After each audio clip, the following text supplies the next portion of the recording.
Hello and welcome to episode 368 of AvTalk. I am Ian Petchnick, here as always with Jason Rabinowitz. How are you, Ian?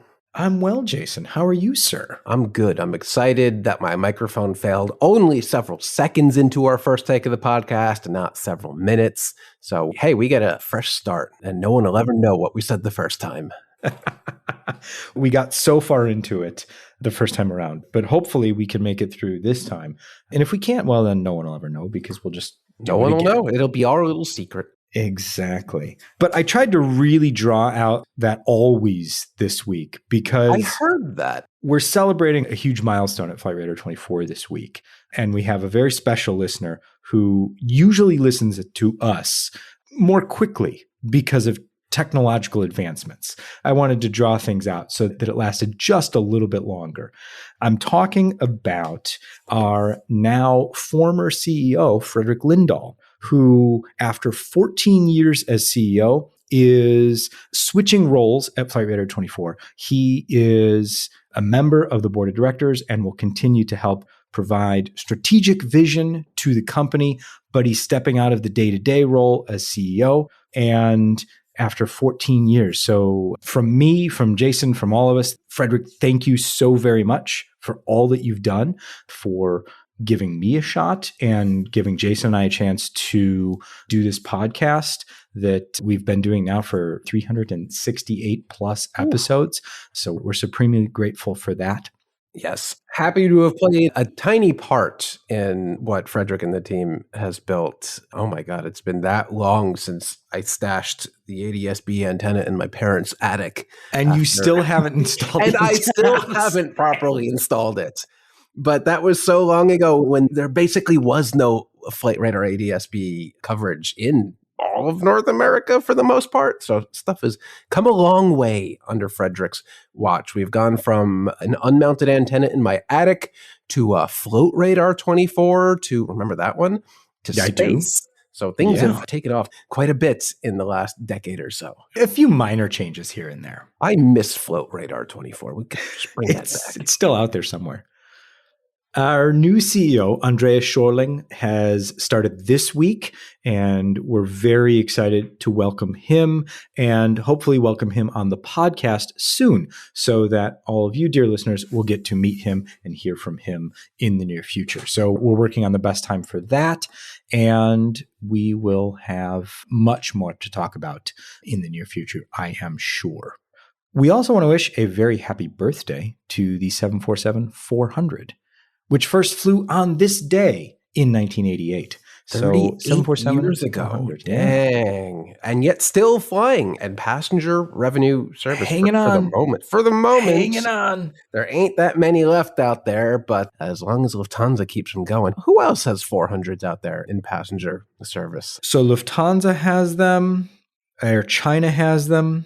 Still has 400s in service? Yep. Wow. Yep. Good for them. I think two or three in service. And then Atlas has a few passenger ones. I don't know what to tell you. At least those three. And there might be, I think Max Air brought theirs back into service, or at least maintained it enough to be able to bring it back into service. There are a few oddballs here and there. Moral of the story is if you haven't flown a 744 and you're itching for the chance, it's 38 years old today. So maybe go do that. Yeah, but the most popular of the 747 variants with over 700 built. So it accounts for almost half of the total 747 production line, which is pretty incredible. Oh, we forgot one. I don't see Air China in the schedule today, but I do see the Aeroflot subsidiary Rosaya. If we didn't mention that, someone would yell at you. I mean, and that's their right. We've been yelled at a lot this week, and we'll get to that later in the show. But we begin with the NTSB's preliminary report on last month's LaGuardia crash between a Jazz Aviation CRJ-900 and an airport rescue and firefighting vehicle. The preliminary report provides an extensive timeline of where the aircraft was, where the ARF truck was, and how we got to the two colliding on the runway. One of the things that the report focuses on is the radio traffic and how there was some confusion about who certain radio calls were for. It notes that the air traffic controller who was working the tower called stop, stop, stop.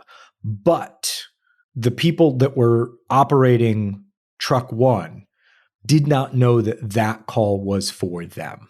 And that is one of the things that they're looking at too.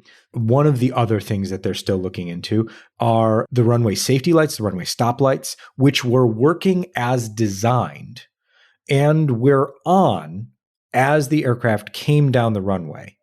But the truck was still cleared to enter the runway.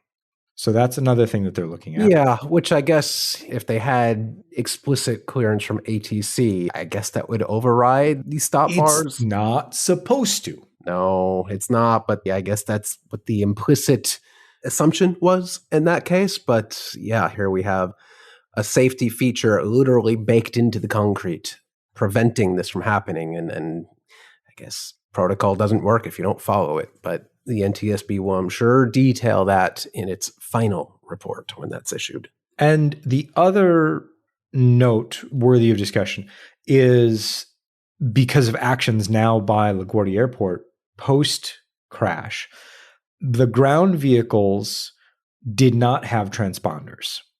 And because of their, I want to read this direct quote. However, due to their close and varying proximity to each other and the intermittent merging and unmerging of radar targets, the ASDEX system was unable to establish high confidence tracks.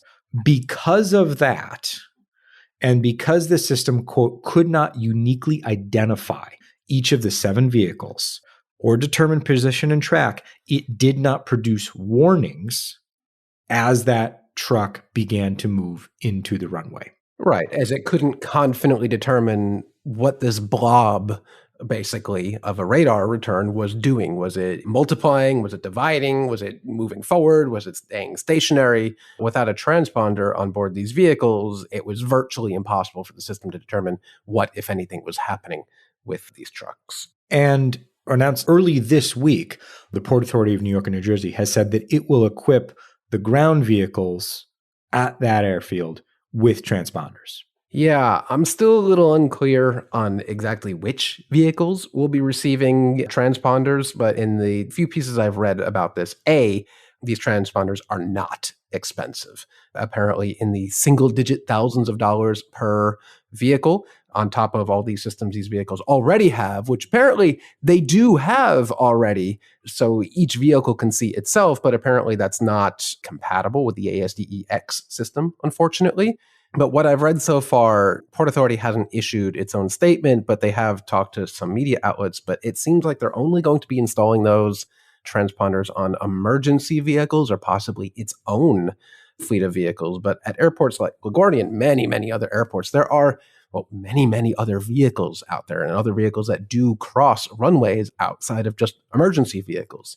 It's not uncommon in European airlines and even Canadian airports right here in North America to see virtually everything moving around on the field with the transponder and even picked up ADS-B-wise on Flight Radar 24. I mean, just last week, my aircraft pushing back from Hamburg, or maybe it was Helsinki, wherever I was, you could see the tug moving around the airfield, pushing aircraft back. And eventually, I knew we were going to push back because the tug was attached to my aircraft and I could see it pushing us back. There doesn't really seem to be much in the way of that here in North America, and it feels like a very incomplete response to a tragedy that has already occurred to only equip emergency vehicles and not all of the other support vehicles and really any other vehicle that might find its way onto or across a runway, since there is a Terminal A at LaGuardia, that is separated from the other terminals by an almost always active runway. So I hope to see the Port Authority install this on every vehicle possible, since this is really a rounding error in the footnote of its budget. It's inconsequential.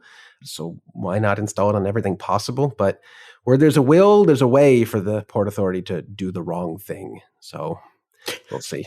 Well, good luck to them, I guess. FedEx's CEO has reiterated that the airline intends to put the MD-11 back into service in May. That's according to both consistent published comments, Wall Street Journal reporting, and reporting by FreightWaves. The interesting thing here is that FreightWaves is reporting that Boeing has a new part designed, maintenance actions ready for the airline. The airline has begun to ingest those maintenance actions, but the FAA has not said anything about approving the new part or approving the maintenance actions as a way to satisfy lifting the grounding. Yeah, I mean, I believe we've heard from UPS saying they will not be bringing the MD-11. UPS is done. They are done. So really the only other operator of any meaningful size in the world with MD-11s is FedEx, and I guess Global. If we're discounting Western Global. Western Global, yeah. I'm sure they're pushing for this as well because that's like the majority of its fleet. We should check in on them, see how they're doing. But I guess I'm a little surprised to see the MD-11 really getting pressed back into service when we haven't heard anything from the FAA. But apparently not all lawmakers are too happy about it, are they? No, this is a really interesting thing because Boeing has done all this work. They've designed a new part. It's ready to go. FedEx has been consistent in saying that it is going to put this aircraft back into service. But now Representative Morgan McGarvey, a Democrat from Kentucky, has called on the FAA to permanently ground the MD-11. Wrote a letter to FAA Administrator Brian Bedford saying that the aircraft should permanently be grounded because of, quote, the aircraft's demonstrated structural deficiencies and declining use. I mean, FedEx is probably going to go ahead and disagree with that. But right. Yeah, we'll see how things go with the ever increasing at this rate price of jet fuel. Maybe at this point, it doesn't make sense for FedEx to bring back the MD-11. 3 engines is not an inconsequential increase in fuel burn over 2 engines.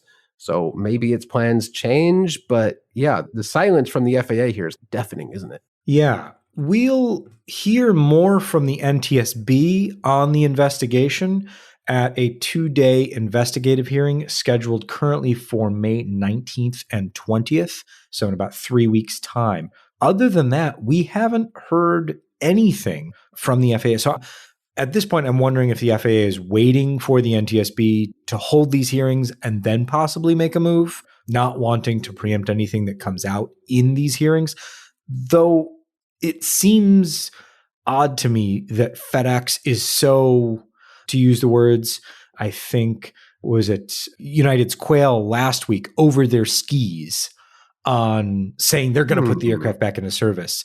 And everything we've learned about how the FAA feels about Boeing doing that type of thing, where they say, we're just going to do it, and then kind of forcing the FAA's hand. This seems a little bit that, unless there's something going on completely behind the scenes that nobody knows about, which just seems odd at this point. Yeah, I'm a little surprised to see this push now. FedEx, apparently, according to planespotters.net, has 29 of them parked, which is a little more than half as many Airbus A300s it has in service. So it's a pretty small part of the fleet in the grand scheme of things. I would have expected more of a push coming up towards the holiday season where they need every available aircraft in the world operating for them. But to see such forward momentum for it here in May where things are kind of cooling off quite a bit, it's a bit surprising. So I guess we'll just wait and see. Okay. I guess that's really all we can do, right? Yep. In low-cost carrier, interesting, strange times, news? Frustrating times. That's, I think, the word I'm going to go for. The Association of Value Airlines, which is an association of airlines like Frontier, Allegiant, Spirit, Sun Country, and Avelo. Today I learned that's a thing. Are pitching a $2.5 billion rescue package in which the United States government would provide financing in exchange for warrants that could be converted into equity stakes in the companies on the promise that this money be used for fuel. So the $2.5 billion figure is those airlines calculating if jet fuel prices remain at roughly $4 a gallon for the rest of the year, How much will we pay for fuel? About $2.5 billion. They want the United States to loan them that much money to pay for their fuel for the rest of the year. This is separate from the ongoing negotiations between the United States government and Spirit Airlines for a $500 million loan to keep them afloat.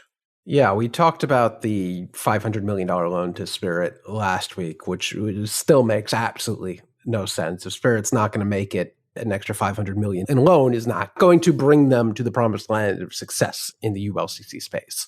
This $2.5 billion plan for fuel, I hate it. I don't think ULCCs or LCCs should be owed anything. They should not be extended a loan, in part where other airlines, legacy airlines, Delta, United, American, JetBlue, whomever else, are not entitled to such a loan or whatever. Prices are going up across the board. We've seen it. We know it's a fact. United has done it. American has done it. Everyone has done it.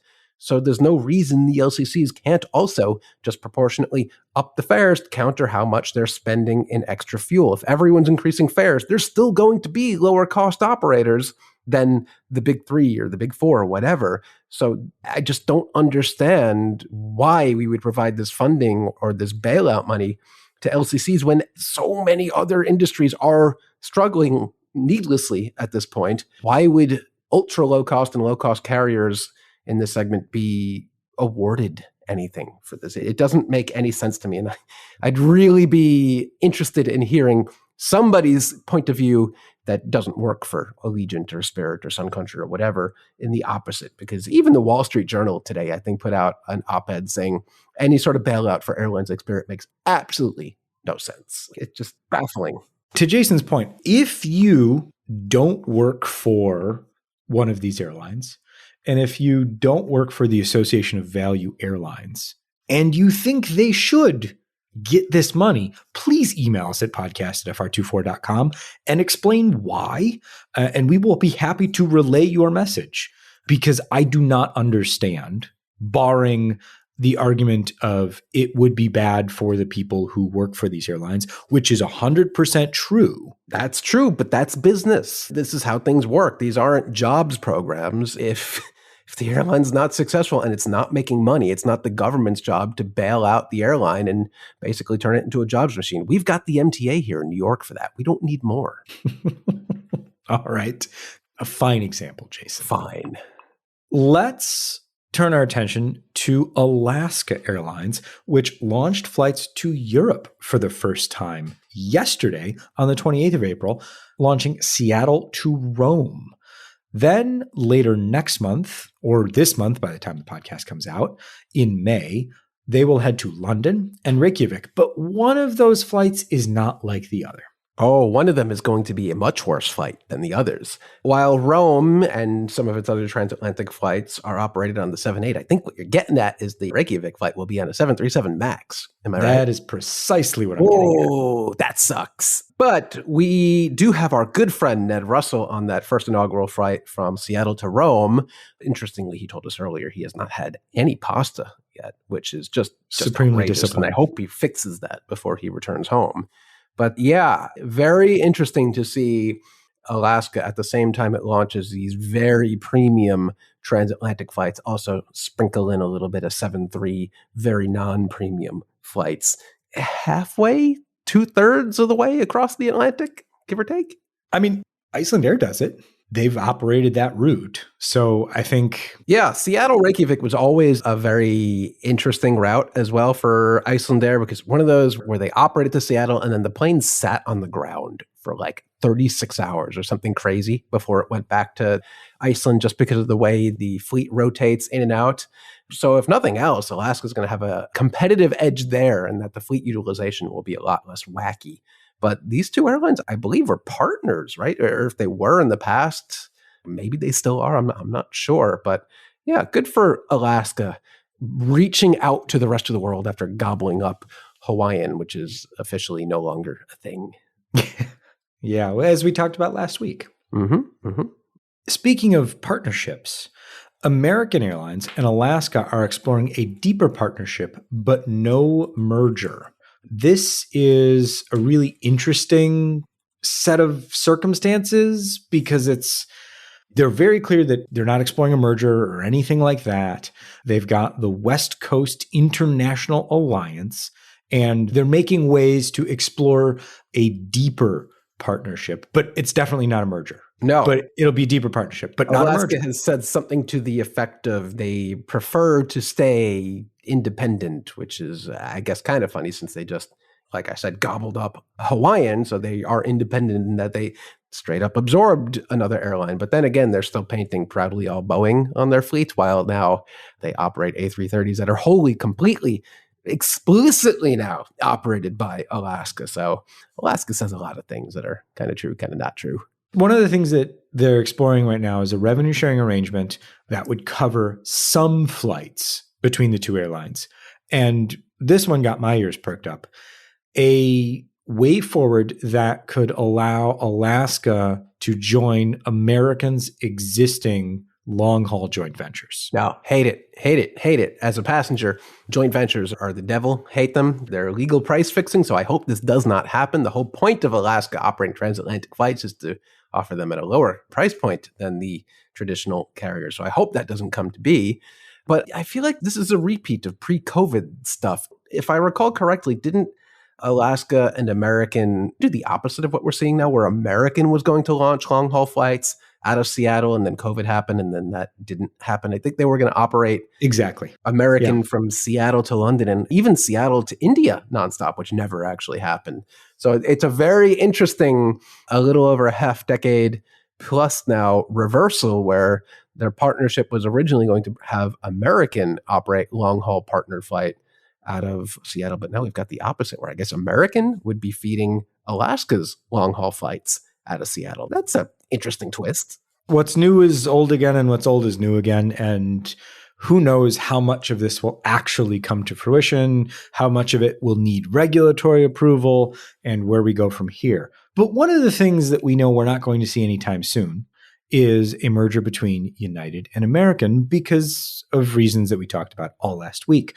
But after we recorded the podcast, of course, United CEO Scott Kirby put out a lengthy statement defending his idea that the two carriers merge. And he says that he approached American about exploring a merger. They laughed him out of the room and then said publicly, no, absolutely not. And so he says, quote, without a willing partner, something this big simply can't get done. Yeah, something this big should not be done. I don't think anyone wants that except Scott Kirby.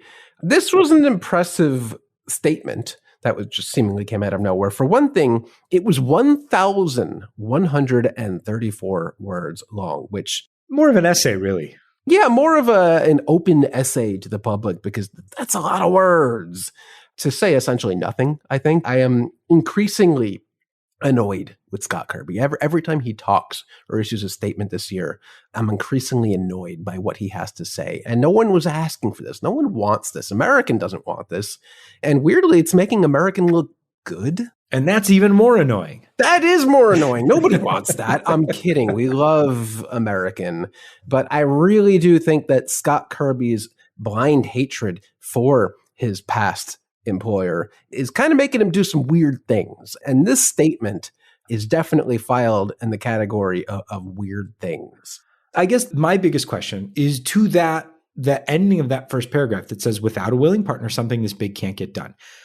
My honest question to Scott, and he's always welcome on this podcast, and he knows that, did he honestly believe that he would find a willing partner at American Airlines for this idea? Well, if they weren't willing before, surely this 1,100-word statement, this is what will do it. This is what will change Robert Isom's mind.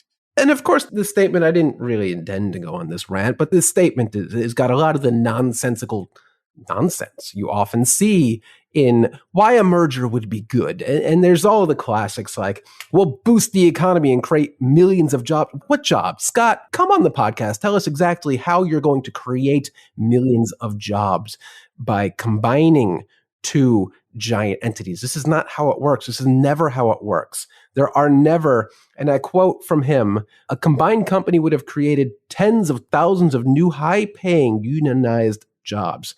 In what reality, on what planet, in what universe, on what timeline does combining two large companies into one ever have a net increase in jobs, let alone an increase in tens of thousands of jobs? This is not reality. This does not happen. It never happens. This would not be different. I'm kind of personally insulted that Scott Kirby would even put this out and just make these statements that we know, based on every single merger of any industry that's ever happened before, is categorically false. This is not how it works. And I feel like we're just being lied to, even though no one asked for this statement. But good on American for just kind of saying, no thanks. Speaking of American, they are restarting Venezuela operations this week. They will be the first U.S. airline to fly to Venezuela since 2019. Tomorrow, April 30th, they will restart Miami-Caracas using an Envoy E-175. That aircraft operating that inaugural flight will be November 341 Mike Bravo, which now wears a special America 250 large decal. It's like half a livery. It's like a quarter livery. It's like a special sticker. American loves doing special stickers. It's fine. I think American has already said actually that it's looking to double the number of flights to Venezuela, even as it only starts at tomorrow or the day before you listen to this podcast, if you listen to it on the day it comes out. But taking a look at the fares they're charging, I can see why they would want to double service already, because it is not a cheap ticket. I can imagine that there's maybe pent-up demand in certain ways, but not a lot of overall demand. I mean, they're only using an E-175. Yeah, and you're not looking for leisure travel here just yet. This is almost certainly a very business travel focused thing where whoever's booking these flights, they will pay whatever is being asked to fly nonstop and not have to go through Panama or anything else. As of Friday, you'll have two options from Miami because Venezuela's Laser Airlines is going to start up service, sort of. Oh, Laser, that's impressive. Its fleet is all sorts of weird and old. I mean, if you want to fly on Laser Metal, you have to get to Venezuela first because Venezuela is still a tier 2 country according to the FAA, which means that airlines from that country cannot start or enlarge service using their own aircraft. However, they can wet lease aircraft from operators approved to operate in the US, including Global X. So on Friday, May 1st, Global X will operate on behalf of Laser an A320, starting daily service between Miami and Caracas. So there you go. Disappointing. Good for them for restarting service, but Global X A320 is probably something you see in Miami every day anyway, and I really would have preferred to see one of its MD-81s. Well, hopefully they can move up to tier 1 soon, and then you can see all manner of MD-81s, 3s, and 7s. Whatever garbage it can fly. Miami. We mentioned the Envoy E-175 and the American 250 livery, and Southwest Airlines said, hold my plane. They have a new livery that they have dubbed Independence 1, which bears the registration November 1776 Romeo, or 1776 Revolution. I know. Oh, wow. What wordplay. This one actually calls back to the Overseas National Airways DC-8 that wore a special livery during America's bicentennial back in 1976. Jason, fun fact, what is a 250th anniversary called? Septusquennial. I don't think that's even a word. Nope, I made it up. No. So a 250th anniversary is called a semi-quincentennial. See, I knew it would be something weird like that. You could have made that up and I'd never know. But I didn't. Mm-hmm. This particular aircraft wears a special livery that is red, white, and blue on the base, and then features the Jefferson script of the large 1776, as well as the shortened life, liberty, and the pursuit of happiness quotation on the rear fuselage. The engine cowlings feature the circle of 13 stars from the original United States flag. And there are 13 stars across the fuselage representing the original 13 colonies. That particular aircraft is not the only new special livery that Southwest came out, because they also came out with Liberty One, which is a duplicate of the existing Freedom One. So now there are three very, very America liveries. Yeah, they're a bit much. I think they're a bit much. Kind of went in the exact opposite direction of American/Envoy with its E-175, but these aircraft are a lot. I do like the tie-in for the registration number being basically the theme of the aircraft, and the fleet number, I guess, for the aircraft is also 1776. So points for completeness of this thing, but man, it is. When Southwest does something, I think they live by the motto, anything worth doing is worth overdoing. Yes, very different than the Port Authority motto from earlier. What did I say? Anything worth doing is worth doing poorly? Yeah. Something like that. But this is, if you're into the red, white, and blue and the stars and the stripes and all that, this aircraft is for you. There has been some criticism. So we put together a blog post, how to track the aircraft and all that good fun stuff, and posted photos delivery on social media. And a bunch of folks, this was really interesting to me, a bunch of folks wrote in angrily and said that the stars on the cowling were the EU flag. And what? How do you even dissect that statement? I don't know, but the link's in the show notes. Go have a look at it, and I guess, yeah, we'll just move on. I mean, they don't even have the same number of stars. We're moving on to the fact that JetBlue lost $224 million in the first quarter of this year, which is a larger loss than what they lost last Q1 of 2025. But that's not the interesting news. The interesting news is that there's an investor who has built up their stake because they have a lot of money, and they've purchased 37.2 million shares, which is about 10% of the outstanding shares, and they want a seat on the board. They got their money from the GameStop short squeeze a few years ago. You know, I feel like this is not the first time we've had this discussion in the last week. I think I remember sending you a very random... Yes, you sent me the SEC form. Yes, but that was for Spirit, and it was the same outcome. Is this the same person? It's the same person. Yes. It's the same person. So the same person of, wow, putting all the dots together. Sometimes I do remember things. So the same person of GameStop winnings has now taken large stakes in both Spirit and JetBlue. What's the end game here? Another shot at a merger. Here we go. Oh, no. Like either one of these individually, I can understand. Yeah, you pick up the pieces of Spirit because you think maybe Uncle Trump is going to come in and take a chunk of the airline and prop it up. I don't know. But the JetBlue one is just weird. What's the goal there? I mean, they've been trying. It's not like the activist investors coming to Southwest where they really tried to turn an entity that wasn't doing as much as it could or should have been. JetBlue has been trying to execute on its own turnaround plan for a very long time, and I'm not sure what else there is for it to do other than to physically shake down its passengers to see if any loose change falls out when boarding. Like, that's probably all that's left. I don't know what this person sees, but they see enough that they've invested quite a bit of money, and now they want a seat at the table as well on the board. So good luck pulling a Southwest on JetBlue, but I feel like there's not much loose change there. They're not after controlling stake. They're not after... Not yet. Yeah, the combination Spirit JetBlue investment plays very interesting. Maybe they just need a way to lose money. Oh, well, airlines are the world's most premier way to lose money, Ian. Exactly. And high profile. I would argue that maybe if this person just wants to lose money, they give it to us. Ooh, now you're talking. See, we've come up with another very good idea. Petchmo Air, always taking funding. Always. See, I can bring back my fleet of DC-8s. Perfect. Special bicentennial livery.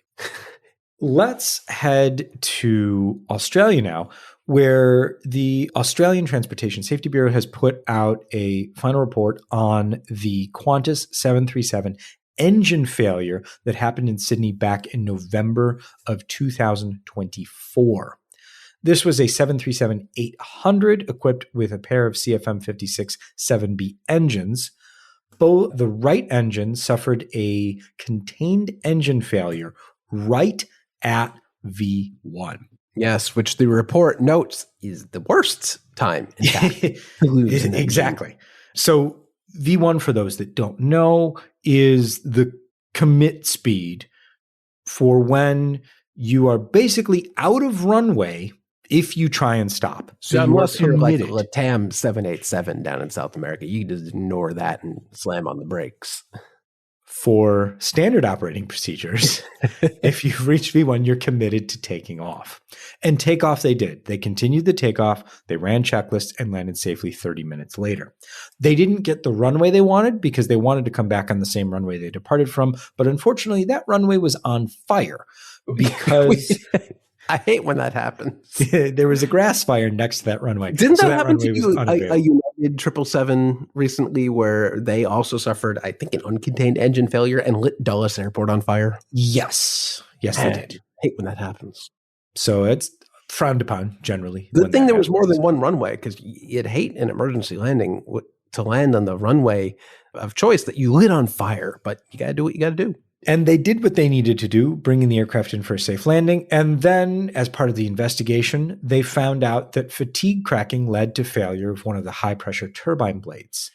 The blade was, quote, liberated from the high-pressure turbine disc during takeoff. Liberated is a real nice way of saying flew away from.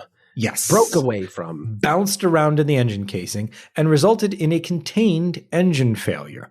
So contained specifically meaning that no parts of the engine came out the sides of the cowling.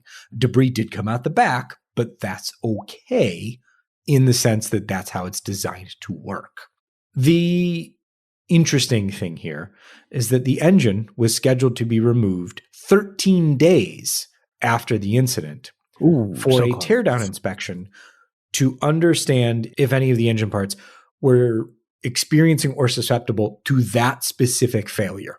Hate when that happens. But the vibe of this ATSB report is, you know that animated GIF of like guy looking at a computer, then turning to the camera and giving a thumbs up? I feel like that's what the ATSB was doing to the pilots and all the crew of this 737. Like, good job. You did everything right. I think I read in the report there was even a non-flying pilot on board who went back to the exit rows, took a picture on their phone of the engine, and then to confirm there wasn't an uncontained failure, brought it back up to the flight deck to show, hey, look, the engine's still in one piece. So that's good news. Everything that could go well, except for lighting the runway on fire, went well. That's good. Yeah. One of the things that the report from the ATSB notes is that the captain's most recent simulator training was in June 2024, was rated proficient on this exact maneuver. Thankfully, the first officer had also recently received training on this particular maneuver because they had been in the simulator the month before. Yes, this is something flight crews train extensively for because it is the worst case scenario. Engine failure at V1 is one of the worst things that can happen, but it is one of the most predictable bad things that you can be, let's say, trained on or tested on in a simulator. So, hey, this is one of those cases where the system just worked across the board, and you love to see it. Yeah. The ATSB says, quote, the flight crew responded quickly and decisively in continuing the takeoff, declaring an emergency, identifying the problem, and then working through the appropriate procedures. That's the best you can hope for. Something about Qantas crews under pressure, you know? I mean, it doesn't happen often, but between the A380 way back when and this and a few others we've read, I feel like Qantas pilots are always cool under pressure and doing the right thing. The A380 way back when. Wow. Are we really dating ourselves? I mean, how long ago was that? Do you really want to look into it? Do you really want to look to see what year that was? It's November 2010. Yeah, that was like 16 years ago. Wow. Uh-huh. Okay. Yep. You had to go there.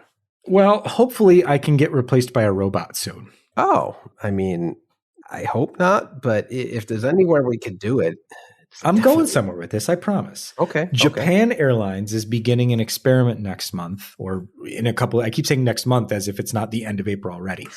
The experiment begins in May, and they are testing humanoid ground handling robots at Tokyo Haneda. Who thinks this is a workable idea? GMO Internet Group has designated 2026 as the first year of humanoids. So this is a problem in Japan.